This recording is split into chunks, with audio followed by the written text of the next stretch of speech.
Two dicks, zero chicks, and three flicks. You're listening to Fart House Cinema. Lucky 13. Was this lucky? I feel like this would be the one that... I mean, again, there's potential. Okay, the name of the movie is Moonlight. For the record, you're going to hear the stupid intro, but you are listening to another sporadic episode of Fart House Cinema. Yeah, every intro comes bundled with like the intro that we've got, the guitar riff of absurdity, two dicks, three flicks, no chicks. We no longer talk about three movies now. So. Yeah, it's. I mean, we will inevitably when we return to it. We're very occupied with our lives. You know, we're very busy. We're super busy. So busy. We have so many things to do. But no, so we're talking about Moonlight. We put one Happy film, Pride Month. Happy. What do you call it? Belated Pride. We'll call it belated. I guess. Yeah. It's Pride Month. It was the month of Pride. Many parades were had, thongs, confetti, Mardi Gras beads, and a lot of twerking. Where did those beads go? Around the neck, or? You know, they're versatile. Yeah, they're going everywhere. So in honor of that, I guess we decided to tackle a movie that, would you like Oscar bait? Would you call it? It's a lot of different kinds of bait, for sure. Yeah. It was for sure an Oscar bait movie. Oscar bait? That sounds like something... Yeah, Oscar would do. Anyway. All right, let's do this. All right, so the movie is Moonlight. If you haven't seen it, you should check it out. It's winning all kinds of awards, getting incredibly good critical praise. For the record, they won them already. We're a little bit behind, pun intended. I'm sure it'll win more. I'm sure down the line there'll be additional add-ons and people of note will compliment it. But we're behind the eight ball as per usual. Yeah. I don't just mean with a straw. We've been meaning to do this for a while. It's just we're both kind of pieces of shit. If you've listened to even this far and this is your first episode, you're aware that Mike and I are pieces of shit. We're not good people. We're not organized. We're not responsible. The only thing we have going for us is that we think we're funny and we're shock jock based, so we have this mild charm. But let's get this out of the way. So we wanted to review this like longer ago, a more distant past. Yeah, I mean, it would have been more fresh had we done it when we intended to. Regardless, the reason I've been dragging my feet, we've had it on our docket for a while. Yeah, it's an inside joke. Yeah, for a long time. It's been on review, pending review, which is what you're here for now. So we'll get into it. But all right, so the movie Moonlight follows the story of what the fuck is it? He's got a couple names in the movie. Remember? Well, let's call him. Let's call him Black. His real name is Chiron. Chiron. He goes by Little is his first one nickname given to him. And then by Black, which we all knew. Thank you, fucking Captain Obvious. Thanks to Kevin, right? But okay, look, let me get this out of the way. Let me throw this on the table. So the story is he's a black youth growing up in Miami. He as a young kid, he's not really sure that he's gay, but he is in fact gay. So the story is kind of like his struggle with life in like the hood, essentially, and trying to kind of come to terms with who he is and what kind of person he should be. And he sort of gets taken under mentorship by this dealer named Juan, I guess is the name. I don't remember what his name is, I feel to be like honest. It's Juan. The one thing I will say before we really jump into this is the first section of the movie is divided into three different movies, essentially. There are three pieces of his life. There's him when he's like a small child, there's him when he's in like high school, and then there's him as an adult. And they're named after the name he goes by. 3 chapters of his life. The first is Little. The second is his actual name, and then the third is Black. I thought that was a pretty interesting device. I will say that this is a well-made movie. Like, as much as I wanted to shit on it, I still... So I'm on the opposite end. I'm curious what you want to shit on it for, because like I didn't feel like after watching this I had a great deal of comedic rhetoric to launch at it, which is why I'm a little trepidatious about this whole thing. Actually, I'm trepidatious about this whole thing because I'm confident at any given moment we're likely to spew inadvertent attempts of ironic homophobia and closed-minded ignorance meant to be entertaining but likely just hurtful to an audience that we probably don't really have in the first place, come to think of it. So I don't know, right? Like, on the one hand, there's a good chance that an LGBT pro-minded, like, equality activist is not going to listen to a couple of fucking potentially idiotic, questionably ethically flexible dudes making a podcast in a basement, right? But at the same time, like, I don't know. I think it's a well-made movie. I think it's a good movie that's pretty sad and yeah, I mean, it really tackles like the Miami poor person culture. Well, I mean, I think like if you like, it's really the story about. And then he moves. I know he moves to Atlanta, and I know you Yeah. were probably like, yeah. Well, after we both watched that noisy episode, I feel like we both feel the same way about Atlanta and Magic City. Shout out to Magic City. Yeah, I've never been there. We're but one waiting day. for an endorsement. I need to have so much money that they use rakes before I can go to Magic City. So that's a lot of ones, I think.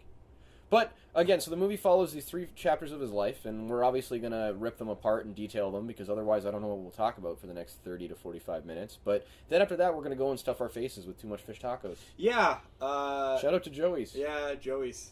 Thursday night, all you can eat fish tacos for $15. If you want to like have us we'll do like a live show from Joey's. You can watch me attempt to eat 10 fish tacos. You won't make it. So, yeah, but I mean, it's for the people. Sure, you know? sure. All right. Well, so All right. again, so I don't have a lot to say about this movie in terms of negative or positive. I thought it was good. I felt like Someone in that movie was definitely going to become positive. Well, That's my first joke. Okay, not bad, not bad. My initial thought process is just sort of like it lacked a lot of like kind of heavier hitting content. Like I felt like he takes a beating that's pretty savage at one point in the film, but then kind of just comes away from it. And then when he's talking to that principal chick, and you see him kind of like there's so much here that's about like the struggle of black youth and the struggle of identity and the balance of trying to be. You think it would be heavier hitting? It isn't. I don't know. Like it kind of doesn't really go. It doesn't really go anywhere either. The ending is sort of ambiguous and open, but like that's kind of what it's about. Like I think this film is more about kind of just the struggles of people in life than it is really about sending a message one way or another, right? Like I mean, certainly the subtext is intolerance is awful and deception is awful and betraying the people you care about is disgusting and terrible, and drugs eat up a community and prevent someone from being able to be a good parent and take care of their kid. And I don't know, I mean, like it's crazy. Like there's obviously parallels they want to draw, right? Like the absence of his father and the presence of that drug dealing guy, like obviously that becomes an inspiration for him. That's exactly who he follows. He's got the same crown in his car as Juan. He's got the same style, the grills, everything, right? Like even though there's that heartbreaking scene where he kind of confronts him about like, are you a drug dealer and do you sell drugs to my mom? And he says to him like, yes, I'm a drug dealer. And you see him like, it's crazy to see a character who seems so like badass and kind of cool throughout the film break so easily, right? It's weird to see what they did with Juan. They kind of introduce him as a father figure and then strip him of it so quickly at the same time. Yeah, I agree. That was sort of weird. The one part of the movie that sort of irked me when we got to the second, well, even in the first chapter also, because Juan is gone in the second one, right? Like he's absent. He's referenced as dead in the second one, and they never really tell you what It would have happened. been such to a better him. movie if you saw that. I don't know why that was like something they just passed over, but Juan and Chiron or Black or whatever Little. in the third chapter of this movie and Juan in the first are both just tame versions of Omar from The Wire. I don't even like right out of the gate. I'm going to totally disagree with you. Like Omar's a robber and a That's what I gun-toting mean. Psychopath. Like, these guys are trap artists running small scale. What I'm saying is, especially with Black, he's gay. He's in the gangster community. Oh, so you're drawing the parallel. So basically, they're both like thugs that are gay. Yeah, and it's Juan's not gay at all. I have a fan theory. Okay, so you're a fan of the film then? No, but I don't know what other term to use. I mean, you think Juan's gay despite the fact that he had a chick there? I think so. Why? What makes you think he's gay? I think it's. I don't know, man. I just got like a weird. I don't want to say vibe, but this is exactly what I wanted to avoid, because like you're like at best you've got what, the swimming scene to suggest that there is that no was man fucking no, weird, dude. man. That was a father figure teaching a guy how to swim, teaching a kid how to swim. He's from fucking Cuba. He's trying to say that like just because you don't have to be anything that anyone tells you are, like the cliche that black people can't swim. Like if you pick up any homoerotic vibe from that scene, I'm a little disturbed. Like so the other one, the thing that started the theory for me is, remember when they were sitting in the table or in the kitchen, and he's like, "What's a faggot?" Yeah. Trigger word. Sure. Whatever. Well, that's fair. I mean, again, right? Like, and the way he responds, and he says, "You can be whatever you want. Yeah. Just don't let anybody call you it." Sure. I don't know, man. I think the reason that Juan tried to help him so much, is because he's wrestling with a little bit of himself. I think that Juan didn't even know he was gay until his mother pointed it out to him.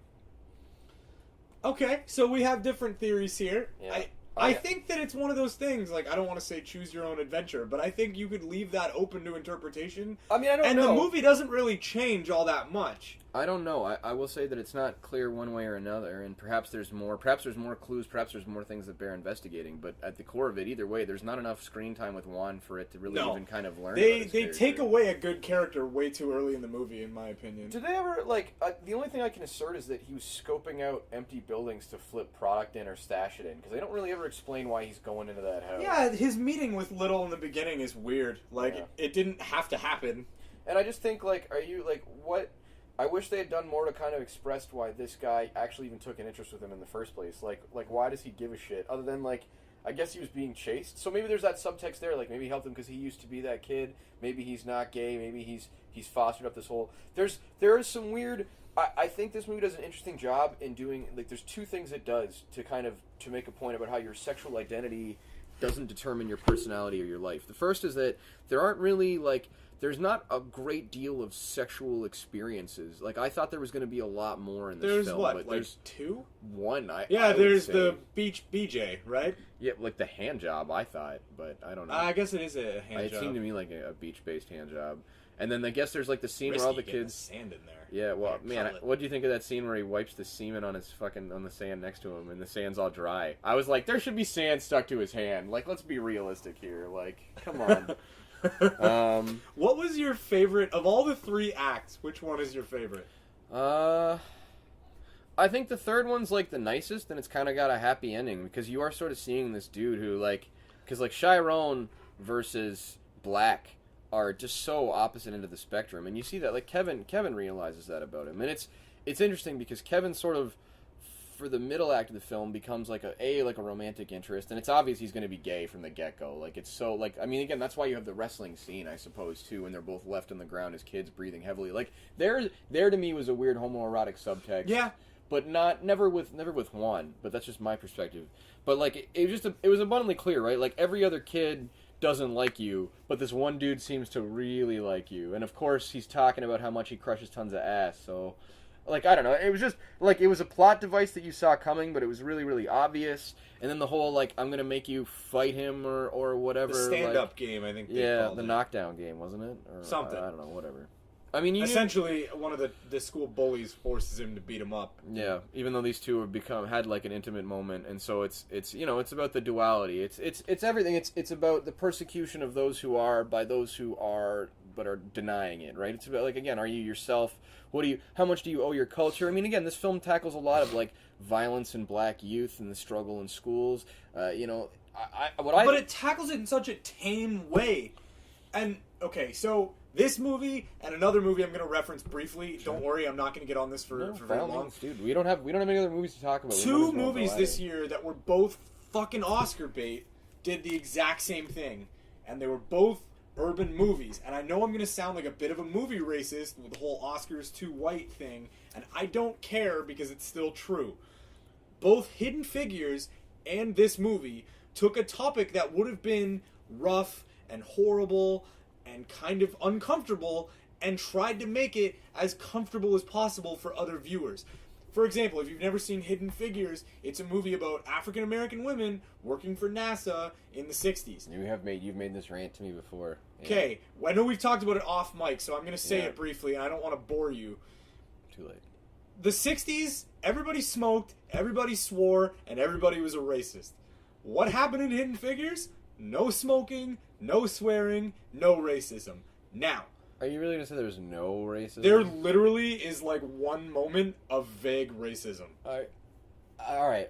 I will say this much, that I agree that, like, for such heavy subject matter, and this Moonlight movie especially was pretty light on pulled so many punches. That movie should have been uncomfortable. That movie should have been a tough watch.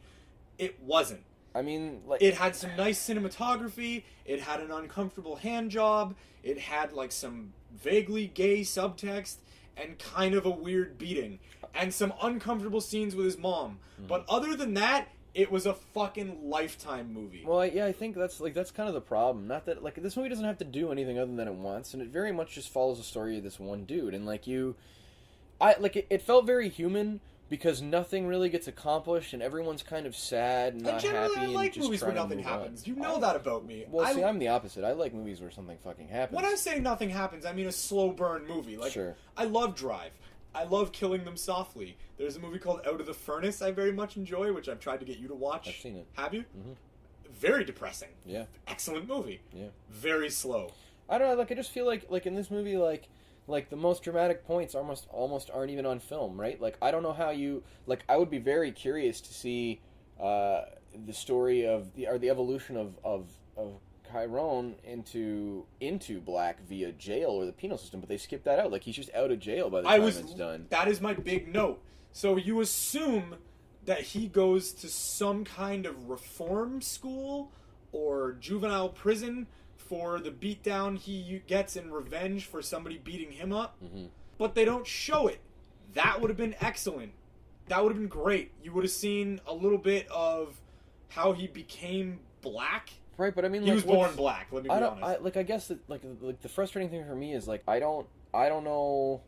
I don't know that I would have done this movie the same way, but then I don't have any interest in telling the story of a gay black youth growing up in Miami. Like, I don't have, I don't know. I tried to examine too to see if, because there's the only point where the title of the film is referenced is when he's talking to Juan, and Juan's talking about, I don't know if it's his mother or just an old woman in Cuba when he was there, and he said that he was like a wild kid just running around shoeless, and he was like, black boy, you look blue in the moonlight.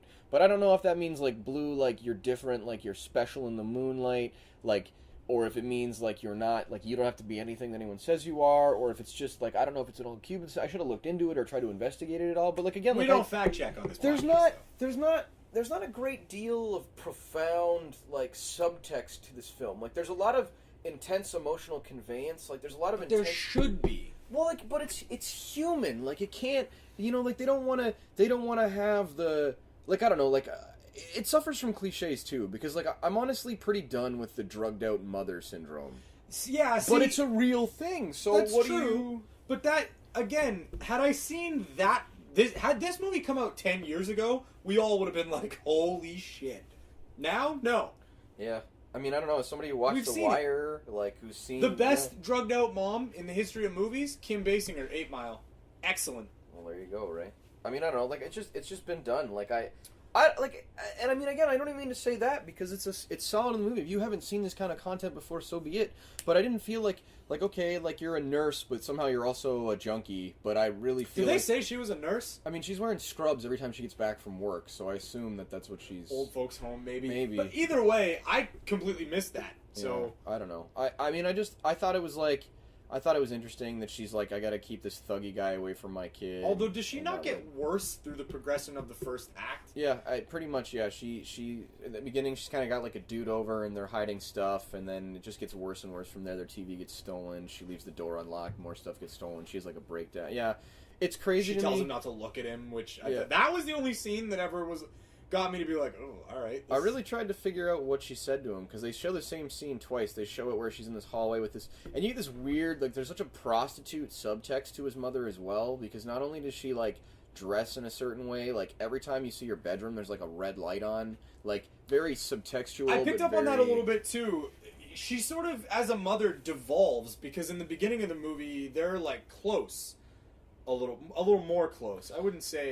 See, I think they go for it, and I think what they're trying to do is kind of demonstrate the same way that Juan sort of understands it or sees it. Because you get this kid who doesn't want to talk and doesn't want to go home, and then when you finally see his home life, you're like, okay, this is shitty, but at least his mom cares. But he never, even when she's like TV privileges or whatever else, and you see it, like he's just. Like, I don't think he's upset because he can't watch TV. He's upset because he's like, you're not my fucking mother. Like, you don't take care of me at all. Like, this is, like, you're you just see it. You see it, and he just, like, he doesn't talk about it, and he doesn't want to deal with it because he doesn't want to be there, but he doesn't have a fucking choice, right? Because he knows that just because she's on the couch right now being like, no, I care about you and important to me, he knows it's going to become, you can't be here tonight, little man, or you got to go, or, like, don't look at us, or, and again, so that scene was interesting with the, she's in the hallway and she yells at him, like, don't look at me, and then she goes into her bedroom.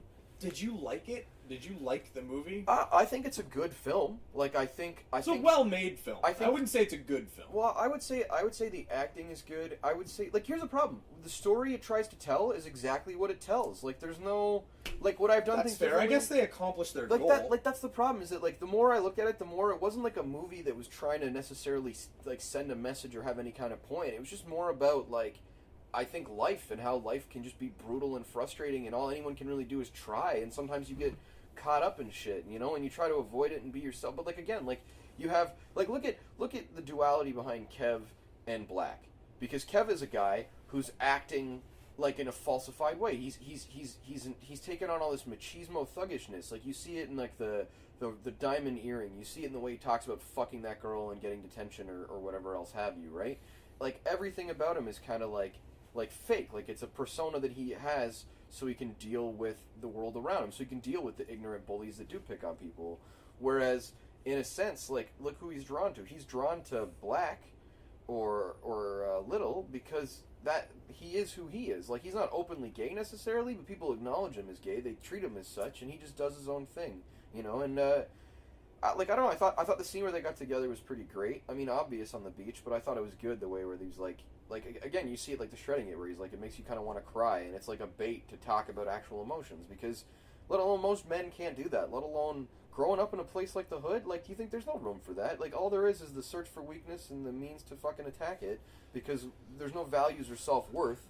There's only insecurity and rage. And it's unsurprising, because look at, like we got the story here of Little, or Black, this one black kid growing up in a rough situation, right? But, like, do you know how many kids are in the same situation that aren't even gay, that don't even struggle with their identity, and all they have is the same shit, and then it becomes rage, and then they become a version of Black or Juan that's totally fucked up and different, you know? And, like, so I don't know. So you had some duality between the idea of, like, being yourself and not being yourself, and how in his youth Little wasn't himself and he suffered for it, whereas Kevin was, like, false about himself. And then moving forward, it's kind of the inverse. Like, Kevin kind of understands sort of what he is, but it's weird because, like, this film I think does something that's interesting as well, in that no one really ever talks about sexual identity except for the scene with Juan and Black or Little or Chiron at the table, where he's basically like, you don't need to know what you are yet. Other than that, there's never a point where it's like, I'm gay. There's never a point about, are you gay or whatever else. Even Kevin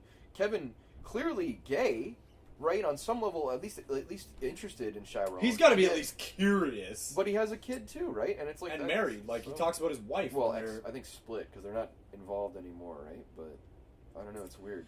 I don't know, like, it says a lot about this movie that, like, there wasn't enough stuff to really, like, just make fun of. Like... That's fair. Like, I certainly felt like it was very straightforward. Like, which is ironic, because it's a gay movie. It was a very, like, lateral movie. And, like, again, it's so not memorable to me. Like, I really don't remember the last 5 minutes of the movie. Like, I don't think I would watch it again. Because, like, the last 5 minutes of the movie are sort of ambiguous. Like, it's, like, the third act is this big build-up to you. You get exposure to what this kid has become now and what he's had to do. And he talks about the movie where he's like, I had to build myself up strong to get through whatever his experience in jail was and whatever. And I couldn't, like again, I think that the issue is that it's a delicate balance. Because if you make too many, like, if you put in unnecessary amounts of homosexual interaction, maybe it's harder to get behind from the black community, maybe it's harder to go for a fan base, maybe it's just more pornographic than you want, maybe it undercuts it, like, I don't know. Here's the thing, is this movie wasn't made for that community. This movie was made for, I hate to say it, this movie was made for fucking white millennials who wanted to see a movie about an uncomfortable situation. Well, I guess so. Had this movie been made for the black community, it would have been a completely different movie. I guess the black community would have never really made this movie. I mean, is the goal of this movie to make us draw attention to the fact that, like, black youth need more support? Is it more to draw attention to the fact that, like, black gay people need more acknowledgement and support? Is it more to draw subtext to the dangers of, like, homophobia in the black community? Is it just a big mixed cocktail of, like, it's hard enough being black, let alone black and gay, and this is just the kind of the way it is, like people just trying to get by? Like, I don't know, right? Like, and, like, it's funny too, because I've never seen a movie feature not one but two drug dealers and, like, next to no drugs whatsoever. This movie had a blunt in it. That was like, was this movie PG-13? Yeah.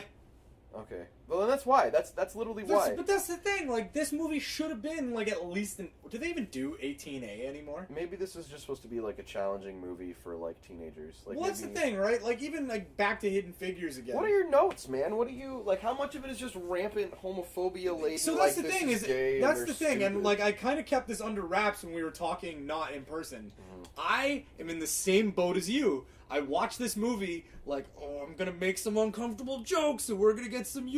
I don't have a ton of them.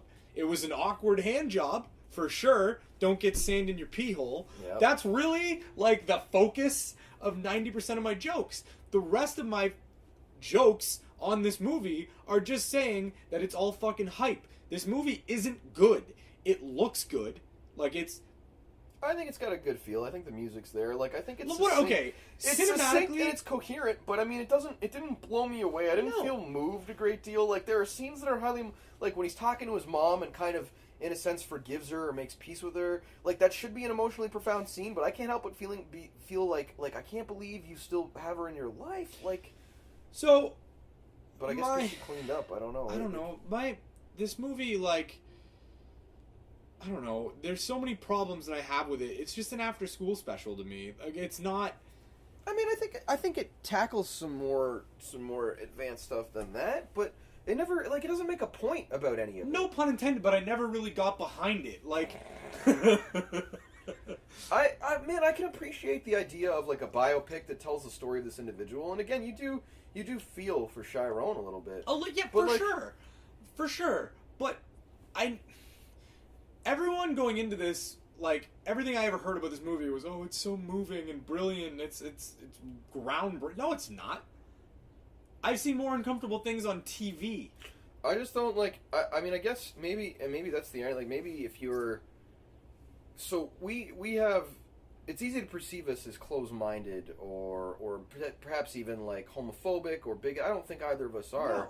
But as like crude joke-making shock jocks, as dudes who try to bust each other's balls, there's a lot of room to throw out pejoratives that might take on like a homophobic spin, and that comes with the territory of how we were raised. That comes from being picked on and so on and so forth. So I think and that's the one part of the movie I did relate to be quite honest. I was just about to say, like, I think if there's one reason that the character does resonate with us, it's the sense of isolation. I think despite him being a story about a gay black kid, it's still the story of someone just trying to figure out what their place is in the world and kind of trying to make sense of it all. And I think the movie succeeds in that it feels incredibly human because you don't ever really get any sense of closure or anything. Like, it doesn't, like, again, like, maybe we never find out how Juan Duarte, like, maybe they don't really know. Like, maybe Chiron doesn't know. Maybe he just fucking stopped. Like, I don't know. I think it's a mistake to not have his death in the film. For sure. Because you take away the power of it. Like, you take away... Like, yeah, he's dead, but we don't even really know how Chiron feels about it. Like, you know he's affected by it, but they don't even address that. They don't address the two most... We've kind of circled around this a bit, but they don't address the two most powerful opportunities in the movie. They don't address Juan's death, and they don't address him going to jail. Yeah. I think both would have been profound and powerful things. I don't know, like if the third act of the movie had nothing to do with Kevin and it was Chiron in jail, that would have been a immensely... Or 4 acts. You finish with the same act with Kevin. You finish with Black. That'd be like a 4-hour movie, man. This movie's only like 2 Here's hours. how I would do it. You could do you make it 2.5 hours. You do a 15-minute scene of him with around the death of Juan. You do a 15-minute scene of him in jail, and there it is. Boom, cut and wrap. Here's alternatively. That I would watch that for sure more than I would ever watch this again. I wouldn't watch this movie again. I thought it was good. I thought the acting was great. Holy fuck, is that dude ever jacked? Like, Christ, did I ever feel insecure about my own body? Oh, that dude is just fucking like he's like a fucking black Conan. He looks like a child soldier. Dude, it was ridiculous. Yeah. Here's how I would have done it. I would have had the third act revolve around Chiron in jail, and I would have brought Kevin back into the movie via prison visit, or starting with, like, writing him letter. He gets a random letter from Kevin. Sure. And then a prison visit. And the end of the movie is Chiron getting out of prison with Kevin picking him up. That's how it ended the movie. You know what? I would have done similar to that, but you just have him walk in and put it on the jukebox and sit down, and they just look at each other, and then it ends. Because there's so, like you already deprive us of so much content, you might as well leave some of it ambiguous, right? Because, like, to give us a little bit of Black and and Kevin at the end of the movie, sort of like his head resting on his shoulder. The big reveal that he's never been with anybody. Like, the only person he's ever been with is Kevin, because it was the only person that he trusted, which makes sense, because, like, the biggest thing, too, that you kind of overlook is that these kids have known each other for most of their lives. Literally. Like I think they say at the beginning that Little's, like, 8 when the movie starts. Right? And then they go to high school together. Mm-hmm. I do appreciate a good sweeping epic. So I do appreciate that this movie spanned arguably 20 years. Yeah, I guess, but at the end of the day, like, it's still but they just didn't like... do it well. Like, well, I mean, I guess you can... Like, I guess you could give up your drug-style life, but you probably won't because you've been to jail, so you probably can't find another job. That would have been an interesting point to bring into the movie, too. I thought he was going to die. Like, I knew for sure Juan was going to die. Like, that seemed really obvious to me. I thought Chiron was going to die, too. I was like, maybe someone's going to rob the diner. Like, maybe, like... And I thought there was room for, like... I thought about how dark would this fucking movie be if at the end just like it's already a dark movie. Well, but like if like a random gang shooting just fucking kills all the but like they're just in the wrong place at the wrong time and they get shot up or whatever and you don't even know why, right? Like I thought that's fair. Or like some kind of like the dude, because like again that scene where he's fucking with the guy who works for him over the drug count, like the money count, really kind of arbitrary. Didn't need to be there. Yeah, it doesn't really serve any purpose other than, like, maybe it shows, I guess, that he's, like, lonely. I thought that was going to be an opportunity for those two to have sexual intercourse. I thought that's how that was going to end. Like, consensually? Or yes. Like... Okay. Interesting. There was a weird, like, maybe somebody's got a crush on somebody sort of vibe. It's like the second time I think you false flag a scene for homosexuality. But it says a lot about me. I think it says a lot about the film, because I think I also like part of the trepidation I had going into this is that I was worried it was going to be like a Brokeback Mountain thing. Like I respect that it can be a good film. I'm just really not excited to watch two dudes. We should have done get Brokeback it on. Mountain. We could do it again after this if you want. I just don't know why. Like I'm not going to want to watch Jake Gyllenhaal point Jude Law or Heath Ledger. Yeah. That's what killed him.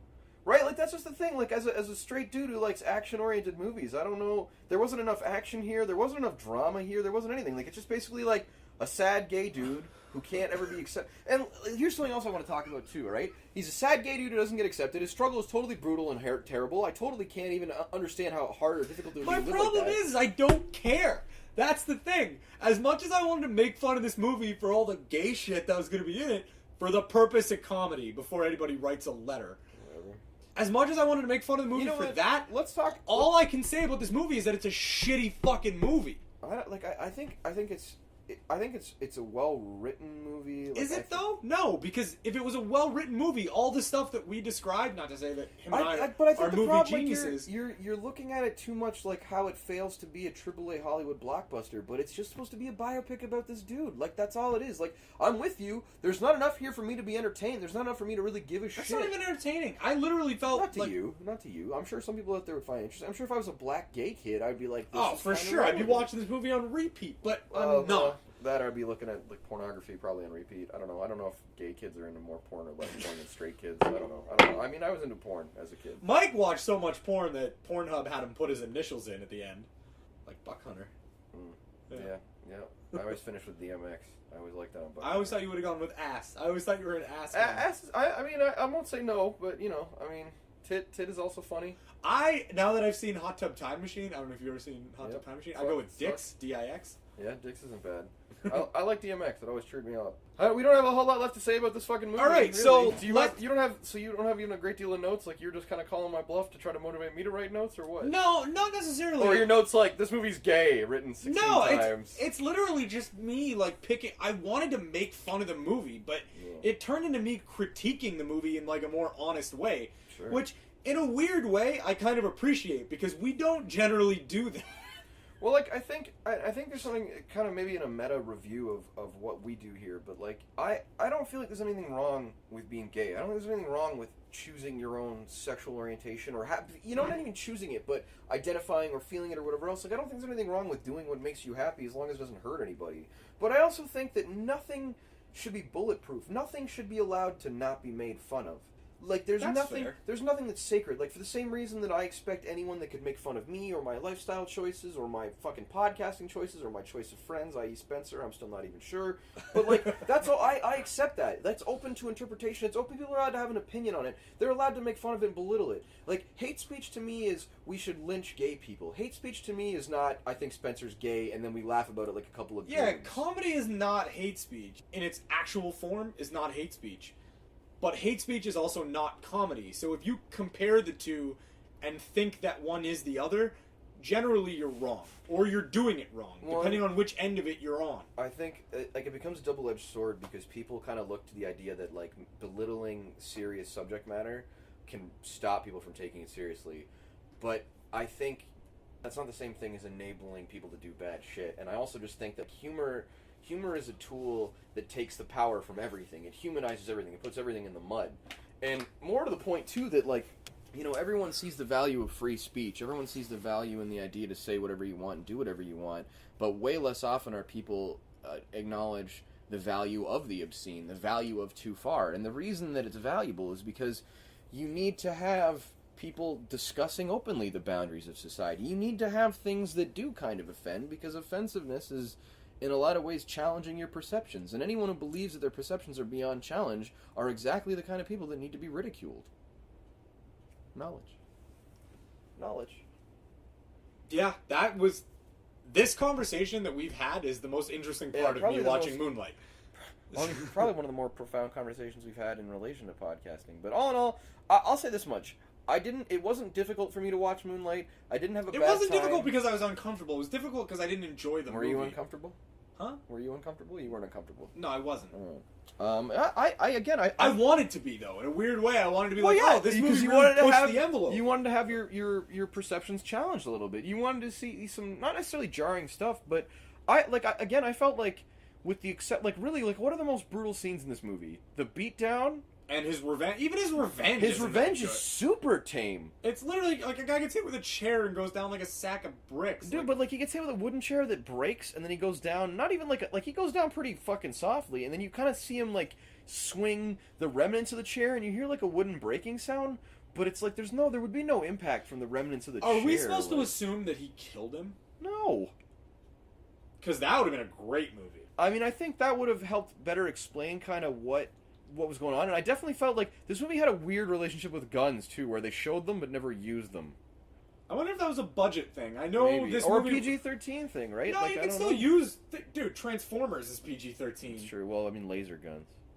I don't know. I don't want to beat a dead horse here. I think Moonlight is an okay film. I would go so far as to say I enjoyed it. I don't think it was a bad film. I didn't, and it's not because of its subject matter. I didn't care. I don't know. I thought the soundtrack was great. I thought the music was good. I'll give it that. Yeah, I thought it was. The Kendrick Lamar remix is in that too, I think. You're talking about the I'm a Classic Man song? Yeah. That's not Kendrick Lamar. Who is that?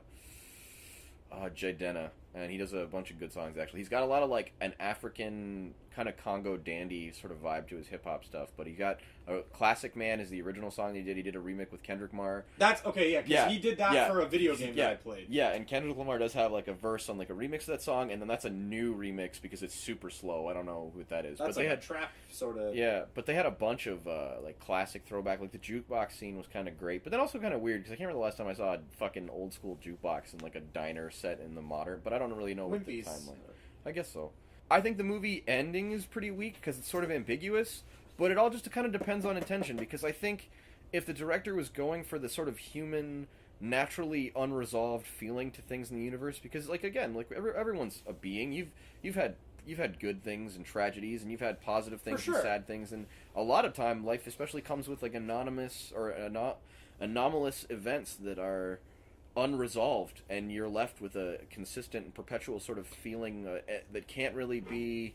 There's nothing to do with that energy, because that's just kind of how life goes. And I think that's how this movie sort of succeeds, because again, right, they can't give you a happier ending than Black and Kevin reunited together in a way that's more intimate than just friends, because there's no room for them to behave that way in society. I thought about I thought about they might go that way as well. Like, I thought it might become exposed that Black is homosexual, and then maybe someone would try to take a run at his turf, or maybe it would call... Like, again, I thought that would be interesting, like, but, like, it's true. Like, honestly, Omar, in a lot of ways, was a much more successful version of Black, now that I think about it. If only because he was, like... Did you just concede that I had a valid point? No, because I still don't think they're similar, because, I feel like Black is pretending, whereas Omar is genuine. I also think that Omar was more influential to black gays than this character will ever be. I mean, I certainly think that if I'm gonna think back with pride about black gangsters that were gay, I'm definitely gonna look at Omar before I look at this guy. But again, I'm not going to, because I don't really need a gay role model. That's not something we think about often. Like, if I think about Omar, just in terms of his badassery and outlaw, that's the truth of it. Like, here's kind of the sad or like the funny thing. Like, I've got gay friends, and I've got a wide variety of them. I've got some that don't know they're gay, like Spencer, and I've got a bunch that do know they're gay, and like, it doesn't, like, your sexual identity does not determine your toughness or your resolve or your character or your merit or your heart or any of those things. And I just feel like this movie, like, I think on the one hand it does a good job because this kid's sexual orientation doesn't really affect his life or affect him doing what he needs to do.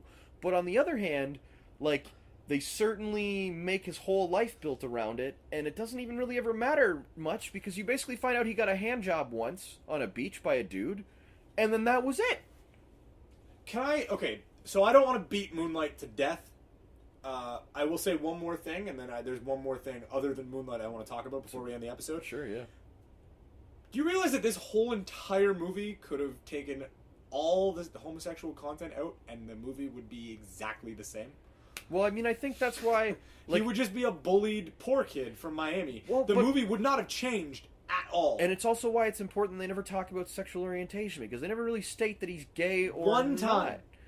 They bring it up. Well, yeah, but even then, in that context, there's no definitive answer about any characters. Like, there's no characters in this film one way or another that are totally gay or straight. No, basically it's an 8-year-old asking what a faggot is. That's the only reference. This movie would be exactly the same, which for me is why I did not enjoy that movie. I mean, so you wanted to see more gay stuff, or you wanted to see more gay boundaries challenged? Okay, you're trying to back me into that was a trap. All right, yeah.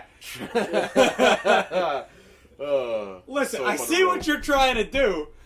No, I didn't. How do you make a gay movie? Like, because again, like, you can't do the prison thing because if what are they gonna do? Put a rape scene in prison, and then you have all sorts of you can't, right? Oh, like, Andy. I don't know. I can see a lot of the traps and the slip ups, and I feel like this movie was good in the sense that, like, I understood what I didn't see, but I still felt like I wanted to see it. It was boring. Right? It was boring. I think it's totally like the first third of your movie is built around Juan as such an important character, and then he just doesn't exist anymore. They ghost him. They literally was like he didn't show up to work the one day. Yeah.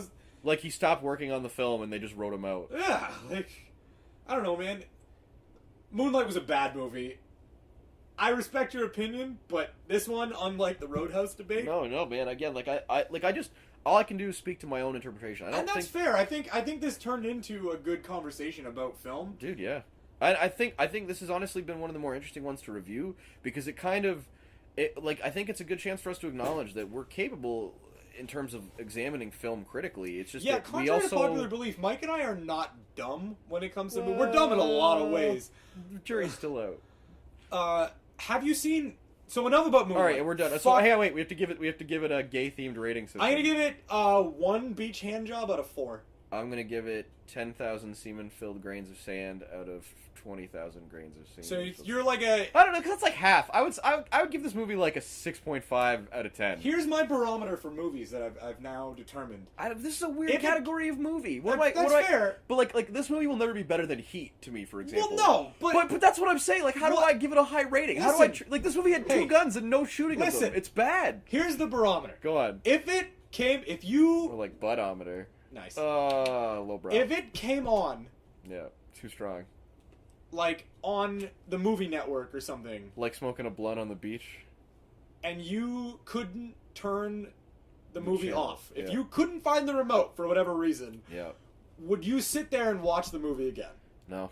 Then it's a bad movie. Yeah. I mean, I don't necessarily think like the ability to rewatch a movie makes it good or bad because, like, I think so. There's a million movies I love. Schindler's List. Do you want to watch again? I've never seen it. All I'm saying is, like, there are some good movies out there, but there's some fucking. I hear there's like 6 million problems in that movie. Yeah, well, they wrap them up. Yeah, you said it. You set it up. You set it up, man. You put them in the oven. I just turned it on. Okay. Oh boy. Okay. See? So, and you thought we'd lose the gay audience. Have you seen any good movies recently? I think the next movie we should review should be Last Samurai. I'm totally on board with this. I don't know why, other than to follow up Moonlight with The Last Samurai would be hilarious. I really think, more importantly, Tom Cruise is gayer than this entire movie. Well, I think it's a good opportunity too. We'll let our fans kind of decide, but I mean, I think we need to stick to more action-oriented or ridiculous movies, because I just don't like a movie like I think our review kind of suffers from Moonlight, if only because there's not a lot of dumb stuff in Moonlight. No, but there's also not a lot of bold moves. Like that was my big problem. Yeah, our I real wanted it to be critique is bold. that there's not enough heat, if you will. There's not enough dramatic tension. Not enough. So not enough. is there anything you've like watched or What have I streamed watched? or whatever that What have I watched recently? I don't know, man. Tell me about what you've been watching, and while I ignore you, I'll think about what I've been watching. I went and saw Transformers. Why? A mutual friend of ours. Oh yeah. Wanted to go see Brain it. damage, huh? I understand. No. We all make mistakes. He just... Honestly, like credit to Transformers. I'm sure they're making a lot of money. Here's what I'll say about Transformers. It was a Transformers movie. Anthony Hopkins, just to get that. He was the best part of the movie. Probably. A lot of product placement that annoyed me. Pretty typical. Michael Bay drives me nuts because he literally has... He does what he does. Well, here's the thing, is he's literally made one of my favorite movies of all time, and then he went back to Transformers. The Rock? Well, that too. Well, so now we got two then. No, on my legitimate list, because I have what do you mean? Did you say The Rock isn't a legitimately good No. movie? Have we done The Rock? No, we should. Though. Why have we not done The Rock? Next podcast, The Last Holy Samurai shit. and The The Rock. Rock. No, he did 13 Hours, which you know I adore. Yep. It's a good film. It's a legitimately good film, and it doesn't... We haven't done 13 Hours either. I will never touch that. I will not make fine. fun of that movie. I mean, there's not really a whole lot to make fun of. It's kind of just an action movie all the way through. But it's not a Michael Bay movie, is it? No. Well, no. No, it's No, not. No. Kind of. No. What else have I seen? For whatever reason, I watched Liar Liar again recently. That movie fucking holds up. That movie's really funny. Dude, I really want to rewatch Ace Ventura. Same. We could potentially do that, but I feel like that'd just be praise. Like, I feel like that probably hit us both at the same time in our childhood. Yeah, you're like a year older than me, really. Yeah, exactly. So, all right. So yeah, Moonlight was not good. Not good. Maybe not as deserving as all the awards that it got. But again, I think the acting was really good. That's something that kind of needs to be. Look, the sad reality is they gave Moonlight the Oscar because they didn't give it to Straight Outta Compton the year before. Yeah, you think this is like the throwback? Well, it's the same reason they gave Leo the Oscar for The Revenant, not Wolf of Wall Street. Yeah, but Revenant is really good. That's fine, but his acting and his role in Wolf of Wall Street was better. He definitely has a lot more variety in Wolf. All of of 2016's. I've heard the Crack does an argument about this. You should either link that. We should link that at the end of this. That's or you cool. should watch Yeah. it. But like Dan O'Brien from Crack goes on to express that basically all the award shows are a byproduct of constantly trying to play catch up for the years before. Exactly. I was just about to say that. Yeah. All of this year, like the past, because we're in June now, almost July to be honest. Well, and this probably won't get released until October. So all of last year's Oscars were literally just like, "Oops, sorry" for the year before, and it bummed me out, man, because there was so many good movies like of 2016 that came out that were great. I saw a lot of good movies. Granted, I probably watched more movies than most people, but the same people are still watching those movies. All right, let me ask you something on a philosophical and totally unrelated note, because Okay. the brief aside, the brief rant we had about the nature of humor and the nature of being obscene for the sake of it. Because what I said earlier was, if you believe that your judgment shouldn't be challenged or questioned, then you are exactly the person who needs to be made fun of. But by that same logic, if that's my judgment, then I should examine or challenge that judgment. But I think that's the duality of life. I think that's the hardship of humor. Because I was going to say, like, I made a judgment call about how everything should be made fun of, but then if I'm That's not really a judgment call. but if I follow the idea that if I think your judgments can't be or if your judgments, I guess what I'm saying is my judgment isn't beyond scrutiny, and I invite anyone out there to scrutinize it and like, comment, subscribe. Yeah, all the episodes are current now, right? Yeah, we're caught up. Everything's on YouTube now. The Roadhouse debate is probably the best one, only because I edited a bunch of images together. You gave up real quick, though. You know, as a guy who hasn't edited any of the last episodes or put anything on YouTube, you're pretty quick to tell me what I've been doing. I love the way the you only gave up, the only objective you had predating the fucking Moonlight thing was to send me your Netflix info, and you still didn't. But yeah, okay. I'll let you sit on the cast and imply the cast that I'm editing and imply that I'm dragging my feet. Oh, sure. no. I can't wait to edit. love... I'm gonna take a bunch of shit that you said and put a weird contextual message at the end of this film, like I'm Spencer and I like gay dicks in my butt. You did it for yourself. Right Yeah, there. basically. I don't know, man. I love the way you gave up on it, though. If you're expecting more images, don't. Yeah, no. Man, because it's just like, the problem is I was trying to cut it real time to the argument, and you and I bounce around like crazy. Anyways, I think we're good. I think this is enough of the cast. I feel like we just ended it. Yeah, at a let's good go eat point some as well. fucking tacos, Yeah. man. Thank you guys for sticking around, because I know a lot of people that are listening to the originals still listen now. Yeah, Thank it's you, weird. because this has been really sporadic and weird for both of us. We're trying, but it's hard. I think we're kind of on the same page now. We're willing to try to get to the point where we can do at least one every couple of weeks or whatever. But I would say 2 a month would be not even a lofty goal. sure, two a month is reasonable. Hell, we could Because do in one a theory, month we could with record 2 them back to films, back at the beginning of a month and then just cut sit it all on them. together. Yeah. There's a lot of that in this. We're movie. gonna go eat a bunch of tacos now. Yeah. All right. Thanks for tuning in.